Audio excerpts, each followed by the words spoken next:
हमने vector addition कर लिया है। अब वेक्टर एडिशन करने का एक और मेथड होता है और वो स्पेशली तब ज़्यादा हेल्पफुल होता है जब हमें दो से ज़्यादा वेक्टर्स को ऐड करना हो। ठीक है,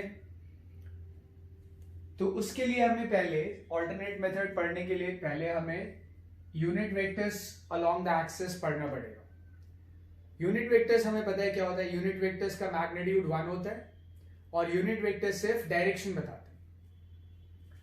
अब अगर मैं जैसे लिखता हूं आई कैप, स्टैंडर्ड नोटेशन है, तो I cap is unit vector along X axis, positive x axis, unit vector along positive x axis. I cap is unit vector along positive x axis. तो क्लियरली अगर मैं आई कैप का magnitude पूछूं तो तुम definitely I cap का magnitude बता सकते हो। I cap is a unit vector और उसका मैग्नीट्यूड क्या आएगा 1। और अगर मैं माइनस आई कैप लिखता हूं तो minus i cap is unit vector along negative x axis, unit vector along negative x axis. ठीक है, क्योंकि अगर हम किसी वेक्टर को माइनस से मल्टीप्लाई करते हैं तो डायरेक्शन रिवर्स हो जाती है, और अगर i cap positive x axis के अलोंग है तो minus i cap will be along the negative x axis. And जब हम -1 से मल्टीप्लाई करते हैं तो माइनस आई कैप डायरेक्शन तो रिवर्स हो गई पर मैग्नीट्यूड क्या होगा, minus, magnitude still be 1, magnitude 1 होगा। वैसे ही जे कैप होता है unit vector along positive Y axis. J cap is unit vector along positive Y axis. इसका मैग्नीट्यूड क्या हो जाएगा 1। और माइनस जे कैप क्या होगा, ये होगा unit vector along negative y axis, negative y axis. और माइनस जे कैप क्या आएगा, उसका मैग्नीट्यूड भी क्या होगा 1। सिमिलरली हम के कैप लिख लें। के कैप की ज्यादा जरूरत अभी हमें नहीं पड़ेगी। के cap is unit vector along positive z axis, और के कैप का मैग्नीट्यूड भी क्या आएगा 1। सिमिलरली माइनस के cap is unit vector along negative z axis, और माइनस के कैप का मैग्नीट्यूड भी क्या होगा 1। क्योंकि माइनस से मल्टीप्लाई करने से मैग्नीट्यूड पे फर्क नहीं पड़ता है। अगर के कैप यूनिट वेक्टर है तो माइनस के कैप भी एक यूनिट वेक्टर ही होगा। माइनस के cap will also be a unit vector. ठीक है, same with I cap and minus i cap, J cap and minus J cap. Clear है ये? जे कैप है यूनिट वेक्टर अलोंग पॉजिटिव आई axis, तो minus जे cap क्या होगा, unit vector along negative आई axis. यानी जे cap की डायरेक्शन क्या होगी, पॉजिटिव आई एक्सिस की डायरेक्शन में होगा, और माइनस जे कैप की डायरेक्शन क्या होगी, नेगेटिव आई एक्सिस की डायरेक्शन में होगा। ठीक है, पूरा पॉइंट क्लियर?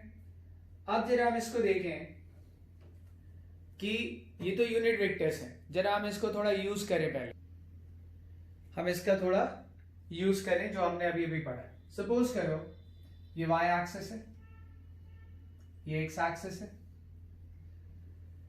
x एक्सिस और y एक्सिस के बीच का एंगल 90 डिग्री होता है। z एक्सिस इधर होगा, बाहर की तरफ, पॉजिटिव z एक्सिस बाहर की तरफ, x एक्सिस से उसका एंगल 90 होगा, y एक्सिस से भी 90 होगा।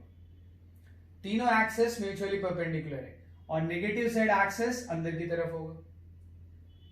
तो ये x एक्सिस और y एक्सिस बोर्ड के प्लेन में, तो हम बोर्ड के प्लेन को xy प्लेन भी बोलते हैं। x एक्सिस और y एक्सिस बोर्ड के प्लेन में, तो हम बोर्ड को xy प्लेन भी बोलते हैं। ये z एक्सिस आया x एक्सिस से परपेंडिकुलर बाहर की तरफ, पॉजिटिव जेड एक्सिस, अंदर की तरफ नेगेटिव जेड एक्सिस। क्यों बाहर पॉजिटिव होता है वो देखेंगे अभी। अब सपोज करो एक वेक्टर है clearly parallel to x axis है, और मान लेते हैं ये ए है और ये बी है। सपोज करो इसको मैं A1 वेक्टर बोल रहा हूं, इसको मैं क्या बोल रहा हूं, A1 वेक्टर। तो A1 वेक्टर को मैं क्या लिखूंगा, अगर मुझे इसको आई कैप के टर्म्स में लिखना है, यूनिट वेक्टर्स के टर्म्स में लिखना है, तो मैं A1, और हम मान लेते हैं कि जो लेंथ AB है वो है 4 units, length AB is 4 units, यानी A1 वेक्टर का मैग्नीट्यूड क्या है, A1 वेक्टर का मैग्नीट्यूड है 4 यूनिट्स। अब मुझे A1 वेक्टर को यूनिट वेक्टर के टर्म्स में लिखना है, तो देखो कैसे लिखेंगे। मैंने बताया था तुम्हें, कोई भी वेक्टर लिखा जा सकता है उसका मैग्नीट्यूड इनटू उसकी डायरेक्शन का यूनिट वेक्टर। हम किसी भी वेक्टर को लिख सकते हैं उसका मैग्नीट्यूड इनटू उसकी डायरेक्शन का यूनिट वेक्टर। अब A1 vector is equal to A1 into A1 cap. A1 cap क्या बताता है, A1 वेक्टर की डायरेक्शन। A1 कैप का मैग्नीट्यूड क्या होता है, 1। A1 क्या बताता है, मैग्नीट्यूड ऑफ A1 वेक्टर। तो क्या लिख सकते हैं हम इसको, A1 vector is equal to A1 magnitude कितना है, 4। A1 कैप क्या है, डायरेक्शन, यूनिट वेक्टर है और वो A1 की डायरेक्शन बताता है। जरा ध्यान से देखो, A1 की डायरेक्शन किधर है, पॉजिटिव एक्स एक्सिस की तरफ।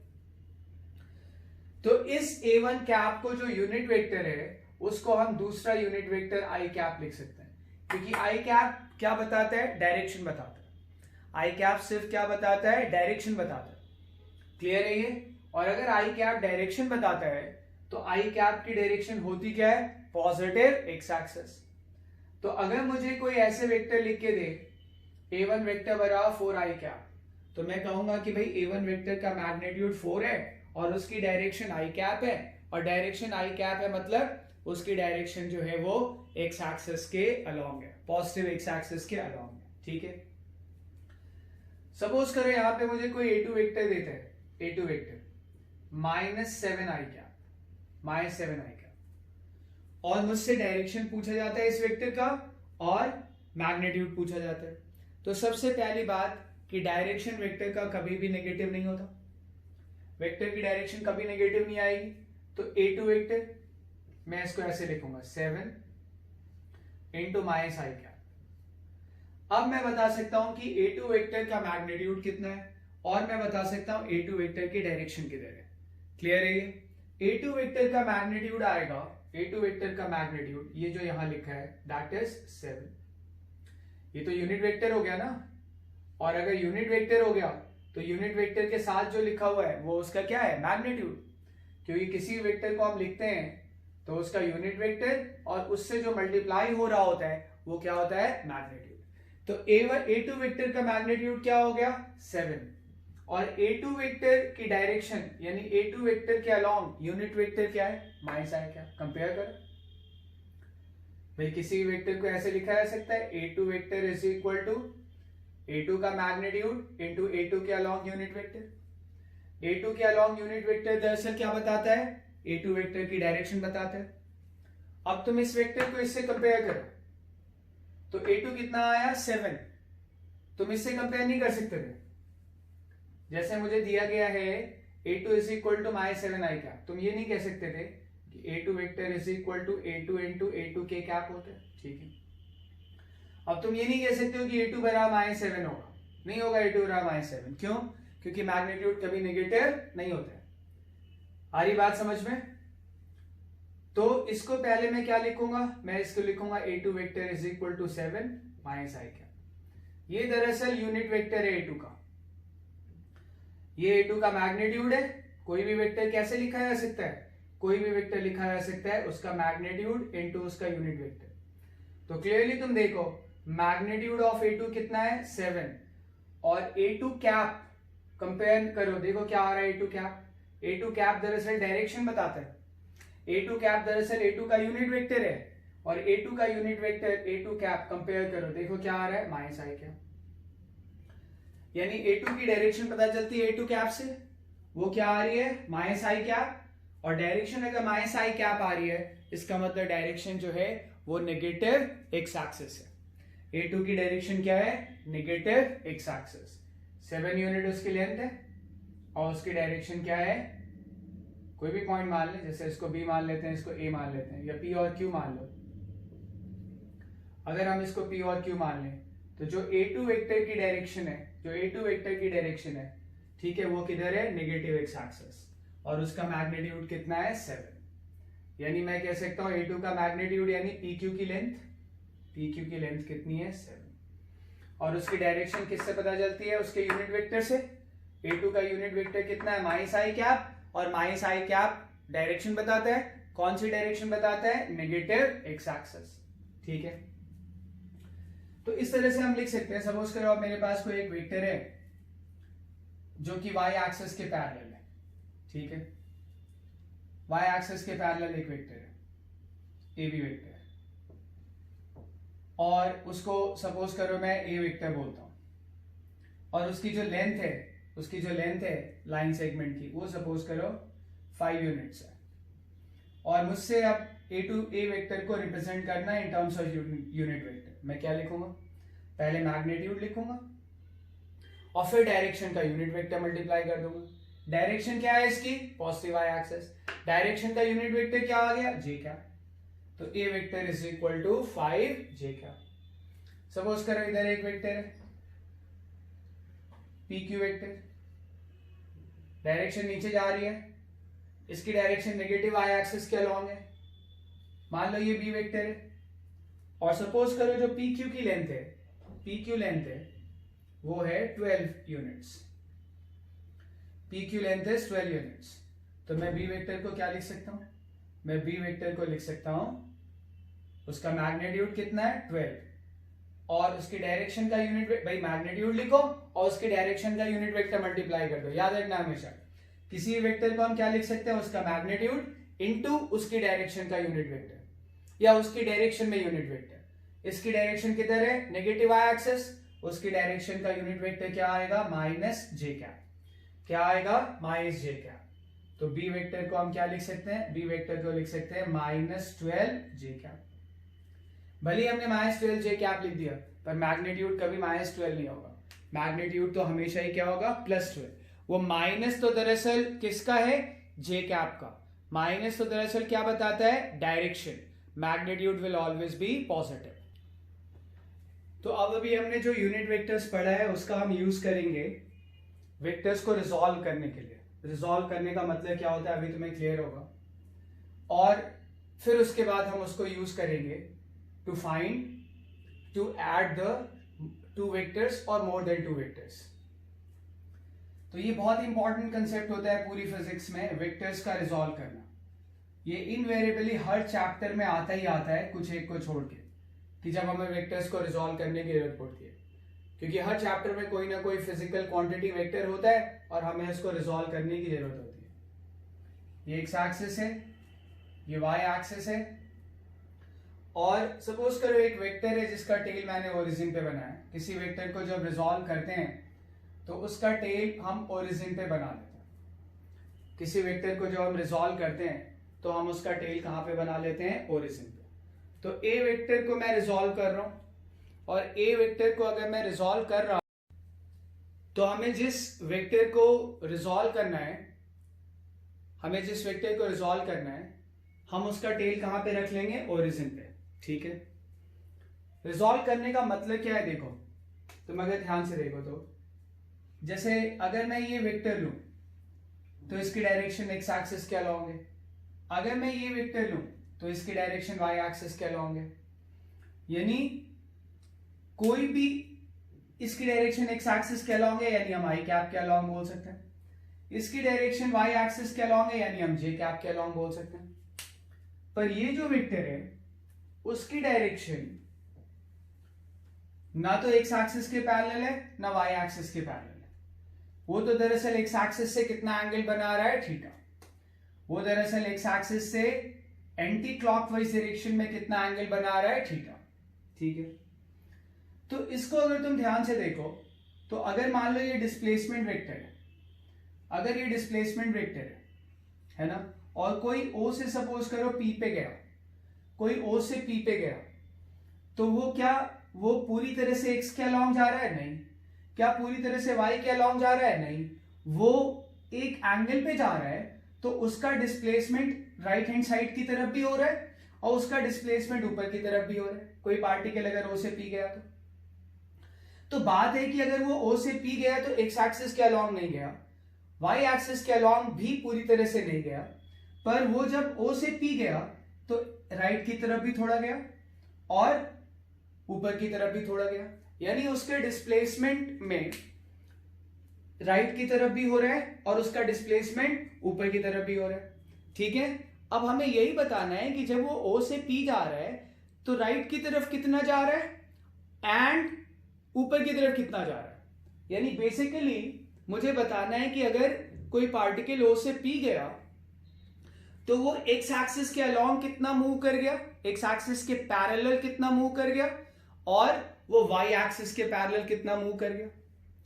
तो ये एक वेक्टर है, कोई डिस्प्लेसमेंट वेक्टर मान लो, तुम्हें समझने में आसानी होगी। तो अगर कोई पार्टिकल O से P पे गया तो उसका x की तरफ डिस्प्लेसमेंट कितना आया और उसका y की तरफ डिस्प्लेसमेंट कितना आया। ठीक है, जो उसका x की तरफ डिस्प्लेसमेंट होगा उसको हम कहेंगे x कॉम्पोनेंट ऑफ डिस्प्लेसमेंट, और जो उसका y के अलोंग डिस्प्लेसमेंट आएगा हम उसको कहेंगे y कॉम्पोनेंट ऑफ डिस्प्लेसमेंट। तो ये वेक्टर है। ठीक है, तो इसके डिस्प्लेसमेंट पूरी तरह से ना तो x के अलोंग है ना y के अलोंग है, इसके डिस्प्लेसमेंट में x कंपोनेंट भी इन्वॉल्व है और y कंपोनेंट भी इन्वॉल्व है। x की तरफ भी जा रहा है, y की तरफ भी जा रहा है, ऊपर भी जा रहा है, राइट भी जा रहा है। Point clear?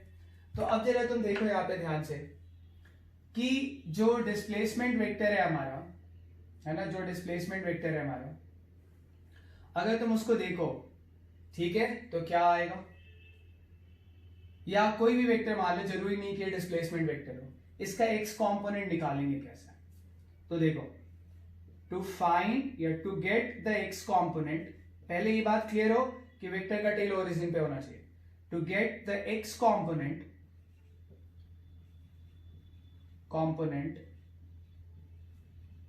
of the vector, to get the x component of the vector, draw perpendicular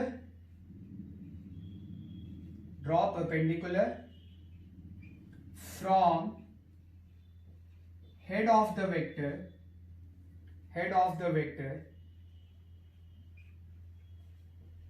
on to the x axis। क्या करें, वेक्टर के हेड से x एक्सिस पे परपेंडिकुलर डाल दें, ये आया, ये पॉइंट आया। हमें एक लाइन सेगमेंट मिल गया OA, ओरिजिन से उसको मिला दिया, जहां पे फुट ऑफ परपेंडिकुलर आया तो हमें एक लाइन सेगमेंट मिल गया। इस लाइन सेगमेंट को डायरेक्शन दे दो। ये लाइन सेगमेंट कैसे मिला, हमने वेक्टर का टेल तो ओरिजिन पे, हमने वेक्टर के हेड से x एक्सिस पे परपेंडिकुलर डाला।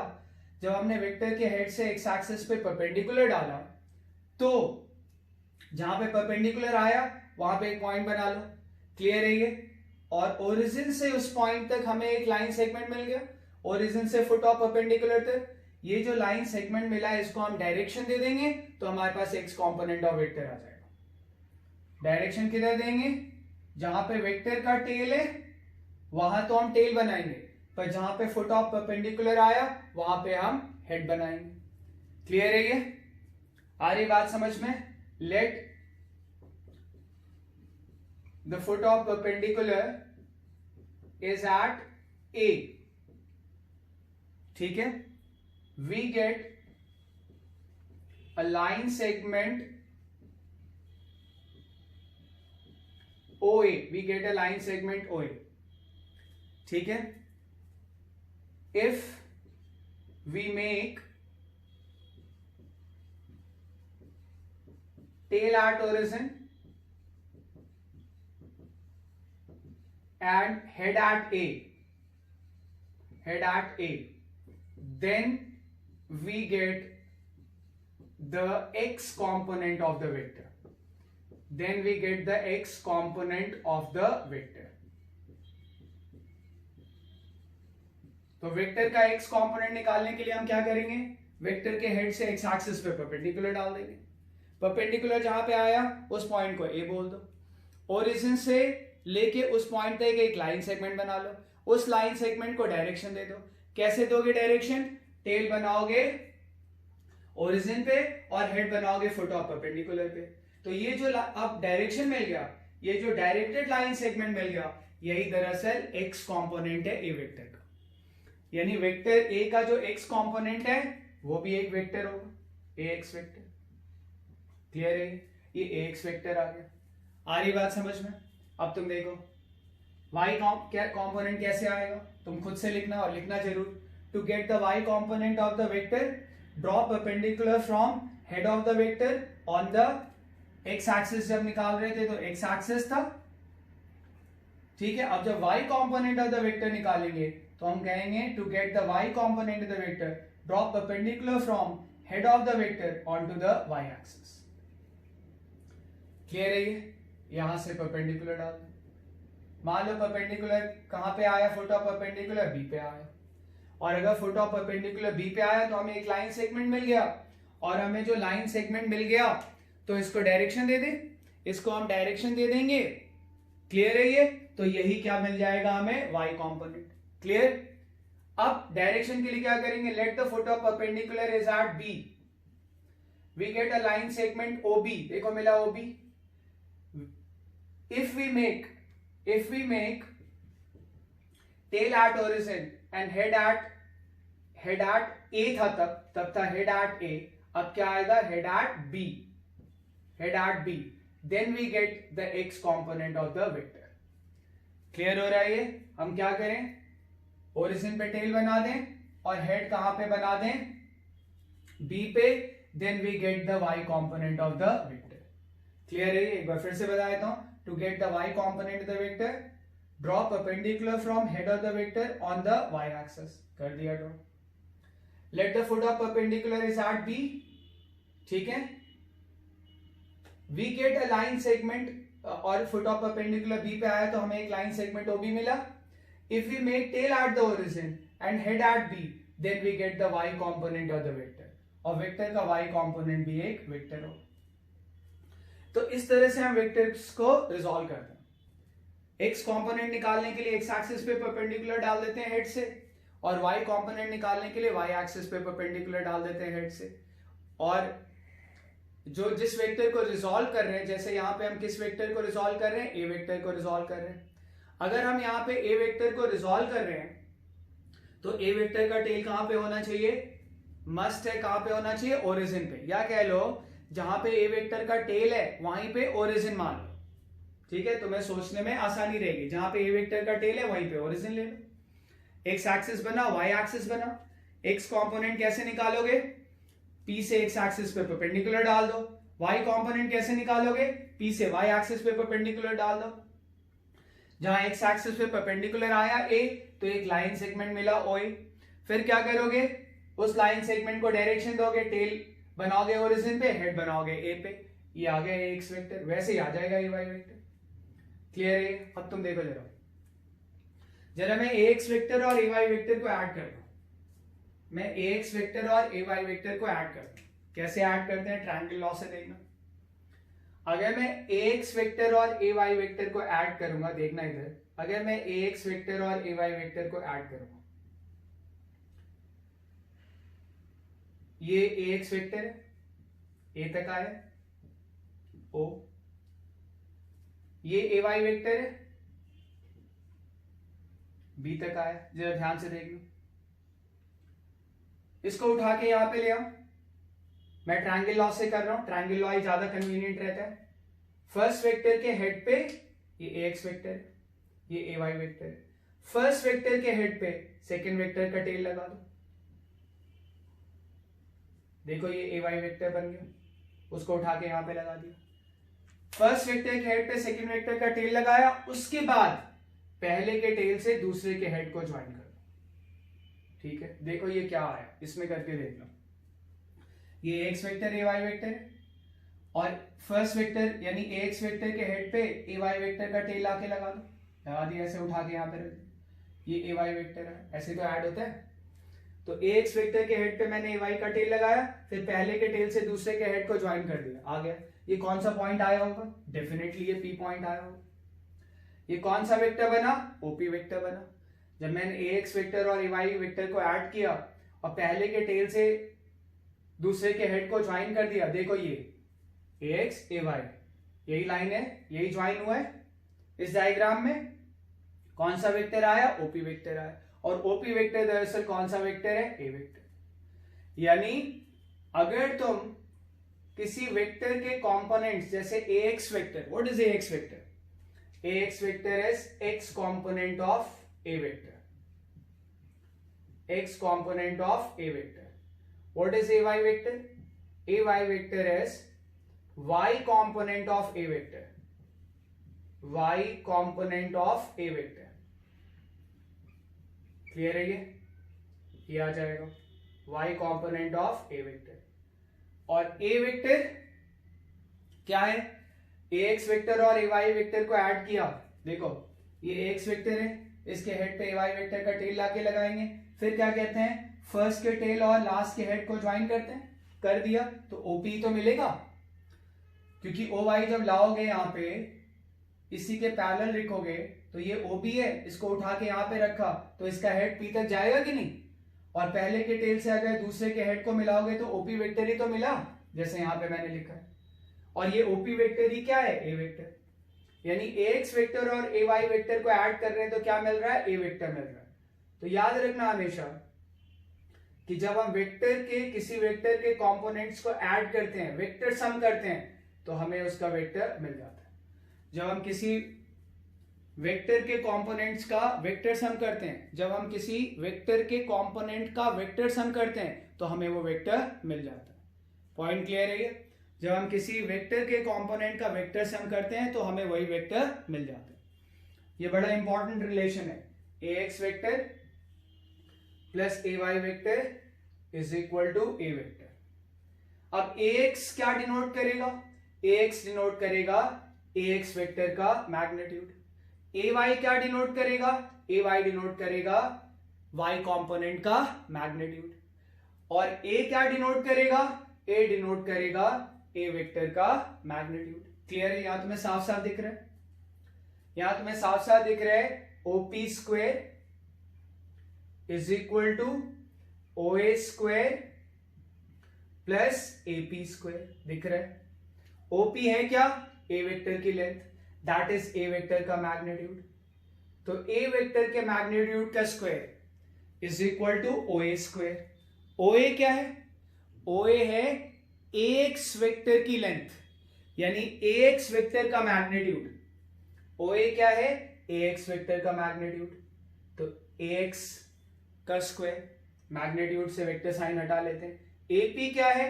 ए वाई वेक्टर का मैग्नीट्यूड। एपी क्या है?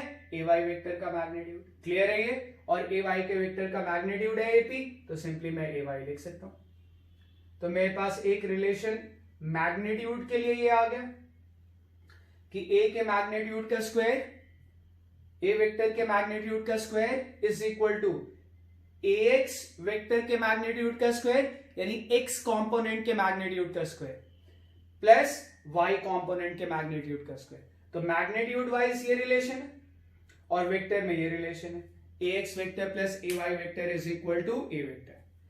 तो ए वेक्टर का मैग्नीट्यूड का जब स्क्वायर करोगे तो वो किसके बराबर होगा? उसके एक्स कंपोनेंट के मैग्नीट्यूड का स्क्वायर प्लस उसके वाई कंपोनेंट के मैग्नीट्यूड का स्क्वायर। और अब यहां पे मैं तुम्हें बता रहा हूं कि मैग्नीट्यूड आएगा कैसे। मैग्नीट्यूड निकालना है, एक्स कंपोनेंट का मैग्नीट्यूड निकालना है और वाई कंपोनेंट का मैग्नीट्यूड निकालना है। देखें जरा, एक्स कंपोनेंट का मैग्नीट्यूड है कितना? ओ ए, यानी बेसिकली मुझे क्या निकालना है? O A.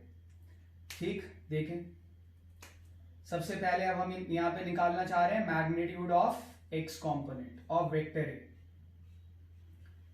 Magnitude of x component of A vector, magnitude of x component of A vector. Clear है ये? आ रही बात समझ में? तो देखो क्या आएगा, x component of A vector का मैग्नीट्यूड, देखते हैं क्या आता है। ट्रायंगल देखना, इन ट्रायंगल ओएपी वाला ट्रायंगल देखो, एक्स कॉम्पोनेंट ये ए एक्स वेक्टर, उसका मैग्नीट्यूड कितना है ओए, उसका मैग्नीट्यूड कितना है ओए। मैं एक्स कॉम्पोनेंट का मैग्नीट्यूड निकालना चाह रहा हूं, magnitude of x component of A vector का एक्स कॉम्पोनेंट ए एक्स वेक्टर, उसका मैग्नीट्यूड यानी लाइन सेगमेंट की लेंथ कितनी है ओए, यानी मैं ओए निकालना चाह रहा हूं। अगर मैं ए वेक्टर के एक्स कॉम्पोनेंट का मैग्नीट्यूड निकालना चाह रहा हूं, यानी मैं ये लाइन सेगमेंट ओए की लेंथ निकालना चाह रहा हूं। तो ट्रायंगल ओएपी में देख लो, sine theta sorry cos theta, क्या आएगा कॉस थीटा। इस थीटा के लिए साथ वाला क्या होता है बेस, कॉस थीटा होता है base upon perpendicular, base upon hypotenuse. 90 degree के साथ वाला क्या होता है, 90 डिग्री के सामने वाला क्या होता है हाइपोटेन्यूज, क्या आ जाएगा ओपी। क्या आ गया हमारे पास, OA is equal to OP cos theta. अब देखें ओए क्या है, ओए है ए एक्स वेक्टर का मैग्नीट्यूड, ओए क्या है ए वेक्टर के एक्स कंपोनेंट का मैग्नीट्यूड, जिसको सिंपली मैं ए एक्स लिख सकता हूं। क्लियर है ये। ओपी, ओपी क्या है ए वेक्टर की लेंथ, जिसको मैं सिंपली ए लिख सकता हूं, ए कॉस थीटा। तो A X is equal to A cos theta लिखा जा सकता है, A X is equal to A cos theta. और अब तुम देखो जरा यहां पे, अब मैं ए एक्स का मैग्नीट्यूड निकाल चुका, उसकी लेंथ निकाल चुका, अब मैं ए एक्स वेक्टर लिखना चाहता हूं यूनिट वेक्टर के टर्म्स में, तो मैं क्या लिखूंगा, मैंने बताया किसी वेक्टर को आप कैसे लिख सकते हैं, उसका मैग्नीट्यूड, मैग्नीट्यूड मैंने निकाल लिया ए कॉस थीटा, इसका मैग्नीट्यूड आ गया ए कॉस थीटा इनटू उसकी डायरेक्शन का यूनिट वेक्टर। देख लो ए एक्स वेक्टर की डायरेक्शन है किधर, ए एक्स वेक्टर की डायरेक्शन है टुवर्ड्स पॉजिटिव एक्स एक्सिस। तो हम क्या लिखते हैं, हम लिखते हैं ए एक्स वेक्टर को अगर मैं यूनिट वेक्टर के टर्म्स में लिखूंगा तो क्या लिखूंगा, पहले उसका मैग्नीट्यूड लिखूंगा, फिर क्या लिखूंगा, फिर उसकी डायरेक्शन का यूनिट वेक्टर लिखूंगा।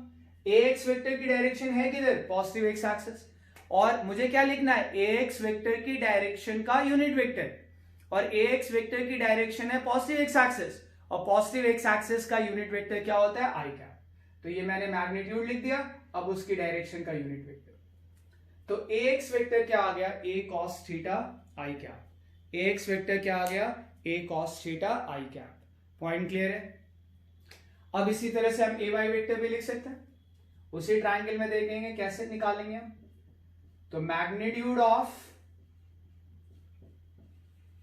y component, magnitude of y component of vector A, magnitude of y component of vector A. आ रही बात समझ में, हमें वेक्टर ए के y component का मैग्नीट्यूड निकालना है, यानी लेंथ निकालनी है। वेक्टर ए का y component ये OB, पर ये भी है, ये दोनों तो सेम है। मुझे y component यानी ए वाई वेक्टर का क्या निकालना है, मैग्नीट्यूड निकालना है। मैग्नीट्यूड मतलब उसके लाइन सेगमेंट की लेंथ निकालनी है, कितना है उसका लाइन सेगमेंट एपी, यानी मुझे एपी निकालना है। उसी ट्रायंगल में फिर से देख लो, इन ट्रायंगल ओ एपी, बस अब क्या लिखो साइन थीटा, क्या आएगा साइन थीटा, थीटा के सामने वाला परपेंडिकुलर होता है तो एपी, 90 के सामने वाला हाइपोटेन्यूज होता है ओपी। एपी किसके बराबर आया, एपी आया ओपी साइन थीटा के बराबर। तो एपी क्या है, ए वाई वेक्टर का लाइन सेगमेंट है एपी, और ए वाई वेक्टर का लाइन सेगमेंट है एपी, यानी एपी है क्या, ए वाई वेक्टर की लेंथ, तो ए वाई लिखते हैं सिंपल, ए वाई का मैग्नीट्यूड। ओपी क्या है, ए वेक्टर की लेंथ, ए लिख दें साइन थीटा। ठीक है, तो अगर कोई वेक्टर एक्स एक्सिस से एंटी क्लॉकवाइज डायरेक्शन में एंगल थीटा बना रहा है, अगर कोई वेक्टर एक्स एक्सिस से एंटी क्लॉकवाइज डायरेक्शन में एंगल थीटा बना रहा है, तो हम डेफिनेटली कह सकते हैं कि उसका एक्स कंपोनेंट आ जाएगा ए कॉस थीटा, और उसका वाई कंपोनेंट आ जाएगा ए साइन थीटा। उसके एक्स कंपोनेंट का मैग्नीट्यूड क्या आ जाएगा, ए साइन थीटा, यानी एक्स कंपोनेंट का मैग्नीट्यूड क्या आएगा, ए का मैग्नीट्यूड, एक्स कंपोनेंट का मैग्नीट्यूड क्या आएगा, ए वेक्टर के एक्स कंपोनेंट का मैग्नीट्यूड क्या आएगा, ए वेक्टर का मैग्नीट्यूड इनटू cos थीटा, जहां थीटा क्या है, वेक्टर जो एंगल बनाता है किसके साथ, एक्स एक्सिस के साथ। क्लियर है ये? एंटी क्लॉकवाइज डायरेक्शन में हम एंगल पॉजिटिव लेंगे। और y कंपोनेंट का मैग्नीट्यूड क्या आएगा, y कंपोनेंट का मैग्नीट्यूड आएगा a का magnitude into sin theta. Clear है ये? अब ए वाई को वेक्टर के फॉर्म में लिख लेते हैं। ए वाई को वेक्टर के फॉर्म में क्या लिखेंगे, हम कहेंगे ए वाई वेक्टर, उसका मैग्नीट्यूड इनटू उसकी डायरेक्शन का यूनिट वेक्टर। क्लियरली उसकी डायरेक्शन है किधर, ए वाई की पॉजिटिव आई एक्सिस, पॉजिटिव आई एक्सिस की डायरेक्शन का यूनिट वेक्टर क्या होता है, जे कैप। तो ए एक्स वेक्टर को हम लिख सकते हैं ए कॉस थीटा आई कैप, और ए वाई वेक्टर को हम लिख सकते हैं ए साइन थीटा जे कैप। ठीक है, अब तुम यहां पे देखो, यहां पे जो मैंने बताया है इस वाली चीज को तुम देखो कि कोई भी वेक्टर अपने x component vector plus Y component of vector का वेक्टर सम होता है। कोई भी वेक्टर ठीक है, वो अपने एक्स कंपोनेंट वेक्टर एंड अपना जो y कंपोनेंट वेक्टर होता है उसका वेक्टर सम होता है, उसका क्या होता है, वेक्टर सम होता है। तो ए वेक्टर को हम क्या लिख सकते हैं, ए वेक्टर को हम लिख सकते हैं, अब ए एक्स वेक्टर हमने निकाल लिया, A x vector is A cos theta I cap and A Y vector is A sine theta J cap, A sine theta J cap. Clear है, इधर समझ आ रही है बात? ठीक है, और तुम देखो क्या आया था हमारे पास, ए के मैग्नीट्यूड का स्क्वायर इज एक्स कंपोनेंट के मैग्नीट्यूड का स्क्वायर प्लस वाई कंपोनेंट के मैग्नीट्यूड का स्क्वायर, यही तो आया था, है ना। यानी ए का magnitude is equal to under root of x component के मैग्नीट्यूड का स्क्वायर प्लस वाई कंपोनेंट के मैग्नीट्यूड का स्क्वायर। ठीक है, ये हमारे पास आया है, एक्स कंपोनेंट के मैग्नीट्यूड का स्क्वायर प्लस वाई कंपोनेंट के मैग्नीट्यूड का स्क्वायर। आ रही बात समझ में? तुम देखो इसको, ठीक है, जरा वेरीफाई करें। अब अगर वेक्टर इस तरह से लिखा है ना, तो पुरानी चीजें छोड़ो सारी, तुम देखो अगर वेक्टर इस तरह से लिखा है और मुझसे कोई कहता है कि एक्स कंपोनेंट का मैग्नीट्यूड बताइए, तो मैं कहूंगा आई कैप के जो साथ है वो एक्स कंपोनेंट का मैग्नीट्यूड है, that is A cos theta. मुझसे कोई कहता है कि y कंपोनेंट का मैग्नीट्यूड बताइए, तो जो j के साथ है वो y कंपोनेंट का मैग्नीट्यूड हो गया a sin थीटा। ठीक है, जरा इसको वेरीफाई करें, है ना, RHS लेके चले, देखें LHS के बराबर आता है कि नहीं। क्या कह रहा है, ax का स्क्वायर प्लस ay का स्क्वायर, तो ax का स्क्वायर क्या आया, a square cos square theta plus ay square क्या आया, a square sine square theta. A square common लेंगे, ब्रैकेट में क्या बचेगा, cos square theta plus sine square theta. तो ये क्या आएगा, cos square theta plus sine square theta 1 आ जाएगा। अंडर रूट ए स्क्वायर को हम लोग क्या लिख लेंगे, ए, यानी एलएचएस आ गया आरएचएस के बराबर। तो ए का मैग्नीट्यूड क्या होगा, square root of x component के मैग्नीट्यूड का स्क्वायर प्लस वाई कंपोनेंट के मैग्नीट्यूड का स्क्वायर।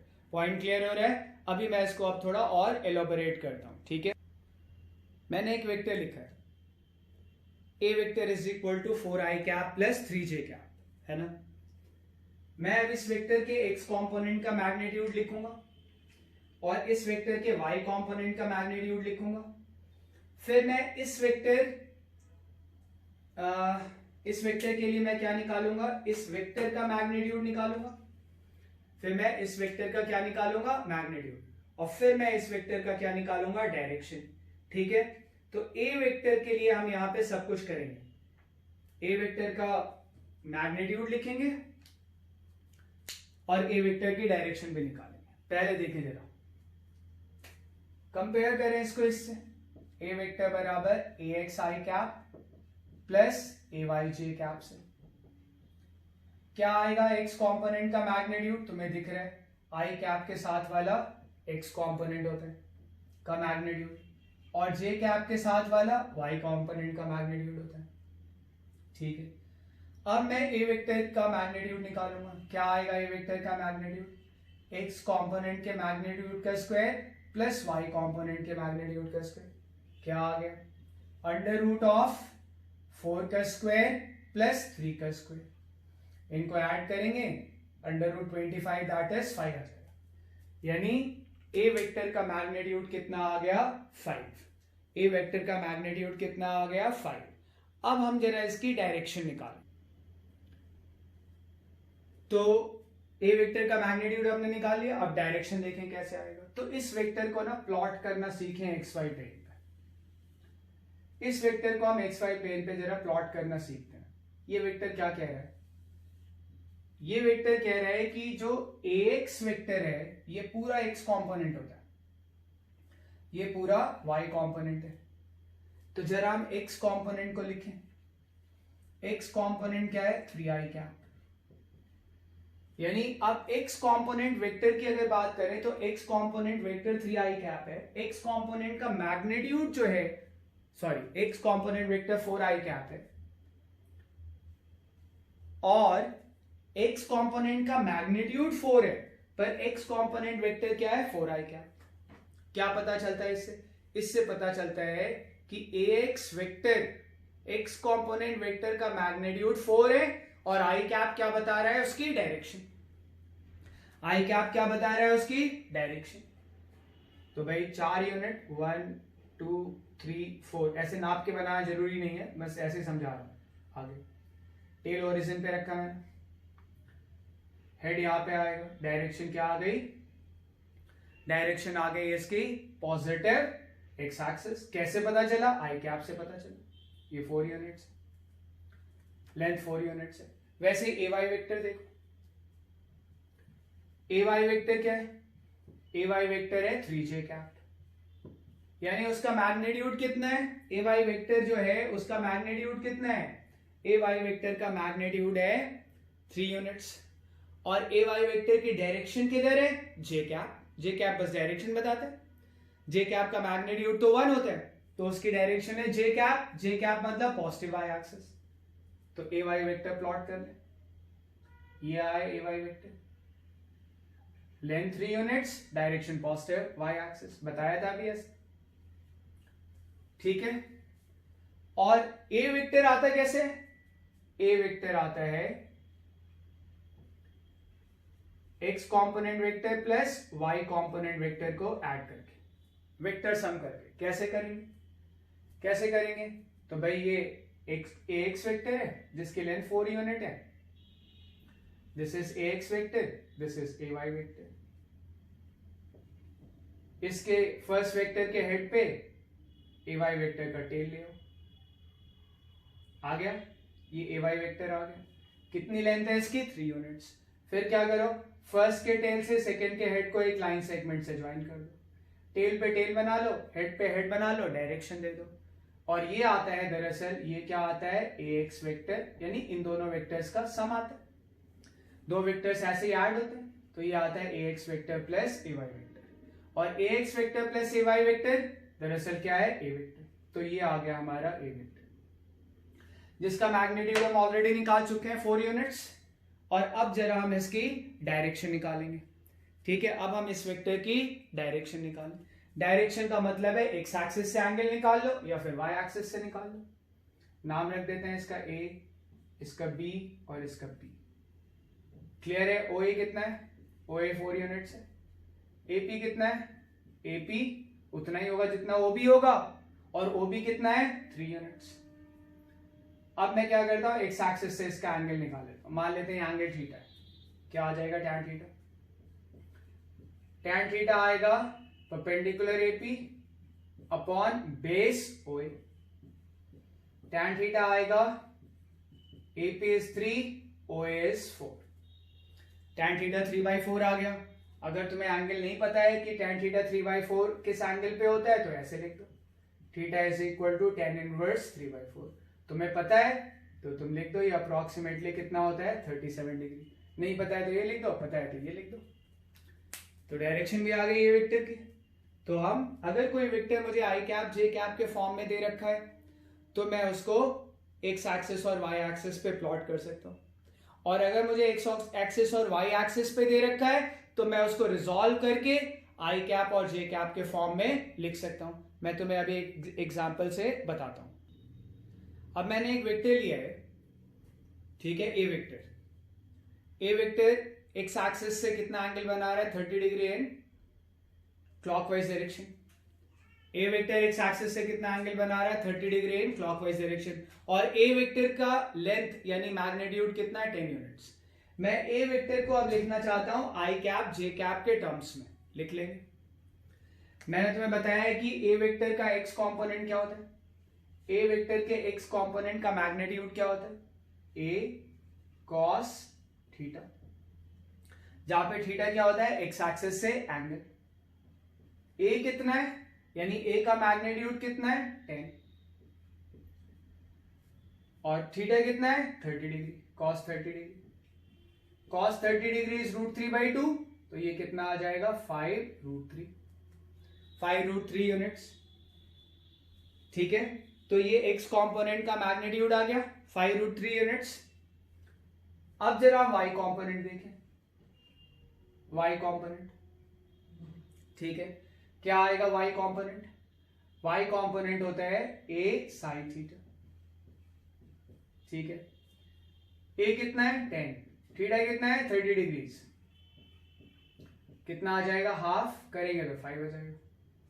और हमें पता है कि हम किसी वेक्टर को लिख सकते हैं ए एक्स आई कैप प्लस, या चलो ऐसे देख लें। अब मैं ए एक्स वेक्टर को पहले वेक्टर फॉर्म में लिखूं, ए एक्स वेक्टर को पहले वेक्टर फॉर्म में लिखूं, हालांकि जरूरत नहीं है, तो तुम देखो ये आएगा, यहां पे फुट ऑफ परपेंडिकुलर आया, टेल यहां पे होगा, ये ए एक्स वेक्टर है। ए एक्स वेक्टर की डायरेक्शन किधर है, ए एक्स वेक्टर की डायरेक्शन है पॉजिटिव एक्स एक्सिस। ए एक्स वेक्टर का मैग्नीट्यूड कितना है, 5√3, डायरेक्शन पॉजिटिव एक्स एक्सिस यानी आई कैप हो गया। ए वाई वेक्टर को वेक्टर फॉर्म में लिखें। वाई कंपोनेंट वेक्टर कैसे आता है, वेक्टर के हेड से वाई एक्सिस पे परपेंडिकुलर डाल दो, जहां पे फुट ऑफ परपेंडिकुलर आया उस पॉइंट पे हेड बनाओ और ओरिजिन पे टेल बनाओ, ये आ जाता है वाई कंपोनेंट वेक्टर। अच्छा, जो वाई कंपोनेंट वेक्टर आया उसका मैग्नीट्यूड कितना है, 5 यूनिट्स, उसकी डायरेक्शन क्या है, पॉजिटिव वाई एक्सिस यानी 5 जे कैप, पॉजिटिव वाई एक्सिस यानी जे कैप। और तुम ये फॉर्मूला देख ही रहे हो कि किसी वेक्टर को उसके एक्स कंपोनेंट वेक्टर और उसका वाई कंपोनेंट वेक्टर के वेक्टर सम में लिखा जा सकता है। उसका एक्स कंपोनेंट वेक्टर कितना है, 5√3 आई कैप, उसका वाई कंपोनेंट वेक्टर कितना है, 5 जे कैप। तो इस तरह से वेक्टर हमें दिया गया था एक्स वाई एक्सिस पे, क्लियर है ये। तो हमने उस वेक्टर को रिजॉल्व कर लिया और आई कैप जे कैप के टर्म्स में मैंने एक्सप्रेस कर दिया। और इससे जस्ट पहले क्या था, इससे जस्ट पहले हमें वेक्टर दिया गया था आई कैप जे कैप के टर्म्स में, तो हमने क्या किया था, उसको एक्स और वाई एक्सिस पे प्लॉट कर लिया था। तो अगर हमें कोई वेक्टर दिया जाता है, ठीक है, प्लॉटेड दिया जाता है, तो हम उसको आई कैप जे कैप के टर्म्स में लिख सकते हैं। और अगर हमें कोई वेक्टर आई कैप जे कैप के टर्म्स में दिया जा रहा है, तो हम क्या कर सकते हैं, उसको ग्राफ पे प्लॉट कर सकते हैं। पॉइंट क्लियर हो रहा है। तो इस लेक्चर में मैं इतना ही बता रहा हूं, ठीक है। आगे मैं इसी को और प्रोसीड करूंगा, डिफरेंट ए वेक्टर अलग अलग क्वाड्रेंट में कंसिडर करूंगा और फिर उसको रिजॉल्व